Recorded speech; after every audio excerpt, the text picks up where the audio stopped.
ఏదైతే పహల్గామ్లో జరిగినటువంటి టెర్రరిస్ట్ కాల్పులు భారతదేశం మొత్తం షాక్కు గురి చేసింది. ప్రపంచాన్ని కదిలించే పరిస్థితి తీసుకొచ్చింది.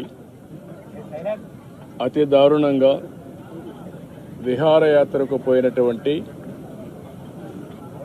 యాత్రికుల పైన విశిక్షణారహితంగా కాల్పులు చేయడం, అది కూడా ఇప్పుడే చంద్రమౌళి గారితో అక్కడ ఉన్న వ్యక్తి ప్రత్యక్ష సాక్షి శశిధర్ గారు వచ్చారు. ఆయనతో మాట్లాడినప్పుడు ఆయన చెప్పిన విషయం, ఏదైతే అక్కడ వీళ్ళందరూ ఉన్నారు, టాయిలెట్ కోసం బాత్రూమ్స్కి వెళ్ళారు. వెళ్ళిన సమయంలో ఒక ఇద్దరు వ్యక్తులు మొత్తం ఇష్టానుసారంగా AK-47 లాంటి గన్ పెట్టుకొని కాల్చుకుంటూ వస్తున్నారు. వీళ్ళు అక్కడి నుంచి పరిగెత్తారు. మిగిలిన ఫ్యామిలీ మెంబర్స్ ఎవరైతే మగవాళ్ళు ఉన్నారో కొంచెం ముందు పోగలిగారు. ఈయన కూడా వెళ్ళాడు కానీ కొంచెం వెనకబడ్డాడు. దాంతో ఈయన్ని ఆయన కళ్ళ ముందరనే కాల్చి చంపేసే పరిస్థితికి వచ్చారు. కళ్ళ ఎదుటిగా చూసిన ప్రత్యక్ష సాక్షి శశిధర్ గారు. అది చూసినప్పుడు ఎంత అనాగరికంగా, మానవత్వం లేకుండా వీళ్ళు ప్రవర్తించారు. ఒక ఉదాహరణ, అది కూడా భార్యాభర్తలు ఇద్దరు కపుల్స్ వెళ్ళారు. విశాఖపట్నం నుంచి ముగ్గురు కపుల్స్ వెళ్ళారు. ఆడవాళ్ళను వదిలిపెట్టి మగవాళ్లే కాల్చారు సెలెక్టివ్గా. అదే మరి ఇవన్నీ చూస్తే ఒక టార్గెటెడ్గా కావాలని చేశారు తప్ప ఇంకోటి కాదు. ఇది ఆర్గనైజ్డ్గా కూడా వెల్ ఆర్గనైజ్డ్గా చేశారు. గడిచిన 3-4 సంవత్సరాలుగా అక్కడ ఎలాంటి గొడవలు లేకుండా ప్రశాంతంగా ఉంది.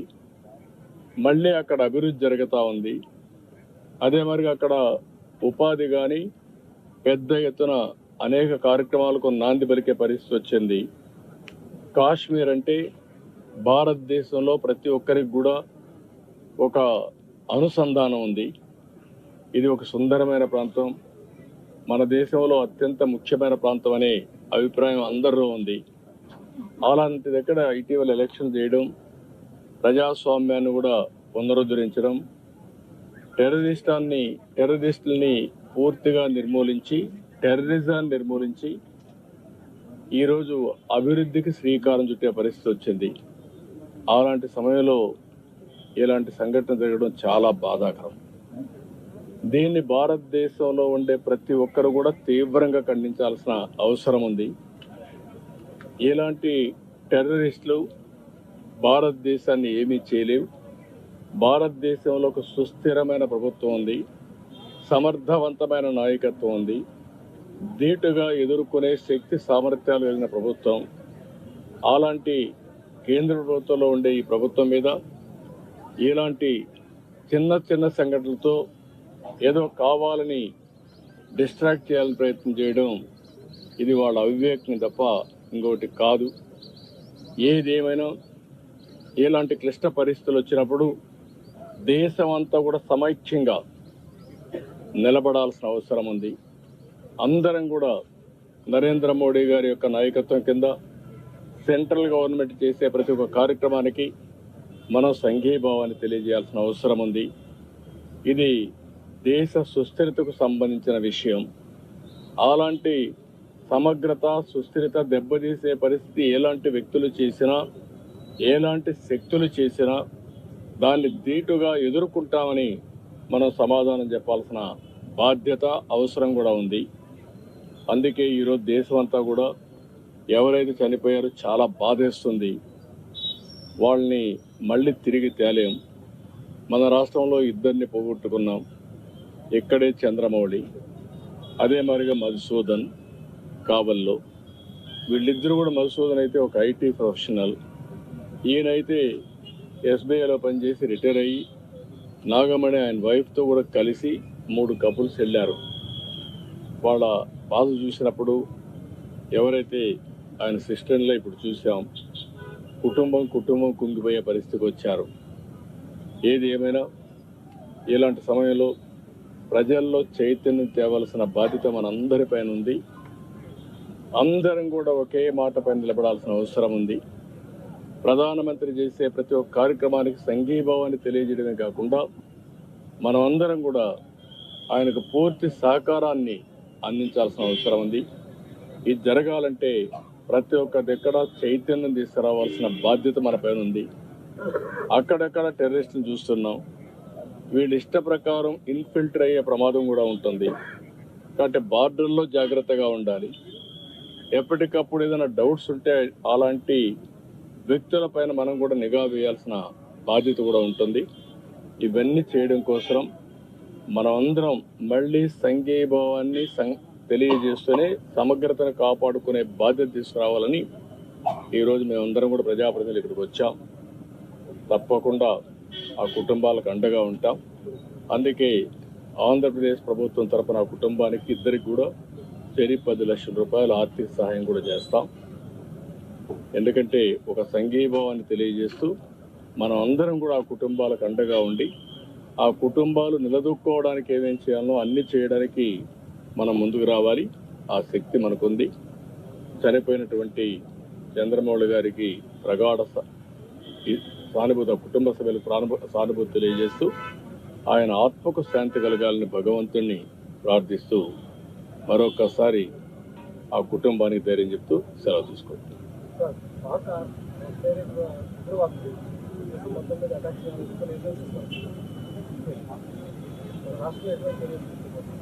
నేను అందుకనే చెప్తున్నాను, ఒక నిర్దిష్టమైన నాయకత్వాన్ని ఇస్తాం. ఒక మాటలో చెప్పాలంటే ఎవరైనా సరే ఎక్కడైనా సరే ఇలాంటి చిల్లర వేషాలు ఇస్తే అలాంటి వాళ్ళకి హెచ్చరిస్తున్నా అదే చివరి రోజు కావాలి. ఎందుకంటే ప్రజా జీవితాలతో ఆడుకుని దేశాన్ని బెదిరించాలనో దేశ సమగ్రతను దెబ్బతీయాలనుకుంటే మాత్రం వాళ్ళ ఆటలు సాగవు. ప్రభుత్వాలు గట్టిగా ఉంటాం, ధీటుగా ఉంటాం, సమాధానం చెప్తాం. అదే సమయంలో నేను కోరుకునేది ప్రజలు కూడా అప్రమత్తంగా ఉండాలి. మనకు తెలియని వ్యక్తి మన పక్కన ఎవరన్నా వస్తే ఎవరు వస్తున్నారో కూడా చూసుకుని ప్రజలే పోలీసింగ్ చేసే పరిస్థితి రావాలి. అప్పుడే ఇలాంటి సమస్యలన్నీ కంట్రోల్ అవుతాయి. ఈరోజు ప్రపంచంలో భారతదేశం దూసుకెళ్లే పరిస్థితి వస్తూ ఉంది. ప్రపంచంలో అగ్రదేశాలన్నీ కూడా ఒకసారి ఆలోచిస్తే అందరికంటే ముందు మనం ఉండే పరిస్థితి వస్తూ ఉంది. ఇటీవల కాలంలో అభివృద్ధి జిఎస్డిపి గ్రోత్ రేట్లో మనం నెంబర్ 1 ఉన్నాం. ఈరోజు 5వ ప్లేస్లో ఉన్నాం. ఇంకొక 2 సంవత్సరాల్లో 3వ ప్లేస్కి రాబోతున్నాం. 2047కి వికసిత్ భారత్ ద్వారా భారతదేశం 1వ ప్లేస్ కానీ 2వ ప్లేస్ కానీ ఉంటుంది. ఇంకొక 2 సంవత్సరాల తర్వాత మీరు ఒకసారి చూస్తే 2028 నుంచి ప్రపంచంలో ఫాస్టెస్ట్ గ్రోయింగ్ ఎకానమీగా ఇండియా ఉంటుంది. అందుకే ఇలాంటి శక్తులు కొన్ని ఇండియాలో ఇలాంటి అభద్రతా భావం, అస్థిరతను క్రియేట్ చేయాలనుకుని ఆలోచిస్తున్నారు. అవి జరగవు అని చెప్పవలసిన బాధ్యత మనందరిపైన ఉంది.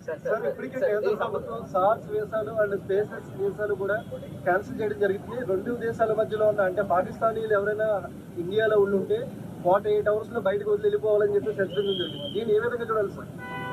నేనేమంటానంటే ఇవన్నీ కూడా జరిగినప్పుడు భారతదేశం టెర్రరిజానికి వ్యతిరేకం. ఇంటర్నల్గా కానీ ఎక్స్టర్నల్గా కానీ భారతదేశం చాలా కాలం నుంచి పోరాడుతున్నాం. కొన్ని దేశాలు మనం చేసే ఎఫర్ట్స్ని సపోర్ట్ చేయకుండా మనం చేసే దానికి కూడా విఘ్నం చేసే పరిస్థితికి వస్తున్నారు. అది కరెక్ట్ కాదు. సార్ ఆల్రెడీ ఇంటెలిజెన్సీ నుంచి నిఘా వర్గాల హెచ్చరికలు ఉన్నాయి. ఈ తరుణంలో అంటే సముద్ర తీర ప్రాంతం మనకి ఎక్కువ ఉంది ఆంధ్రప్రదేశ్. నిఘా వ్యవస్థను ఎట్లా పటిష్టం చేయబోతున్నారు? దానికి ఏమైనా ప్లానింగ్ ఏమైనా? నేను అందుకని చెప్పాను, డెఫినెట్గా ఇంటెలిజెన్స్ని యాక్టివేట్ చేస్తాం. పోలీసు వ్యవస్థను కూడా సమర్థవంతంగా ముందుకు నడిపిస్తాం. కేంద్రం రాష్ట్రం రెండు కలిపి ఎప్పటికప్పుడు సమాచారం కూడా షేర్ చేసుకుంటూ ఎక్కడికక్కడ పటిష్టమైనటువంటి చర్యలు తీసుకుని ముందుకు పోతాం.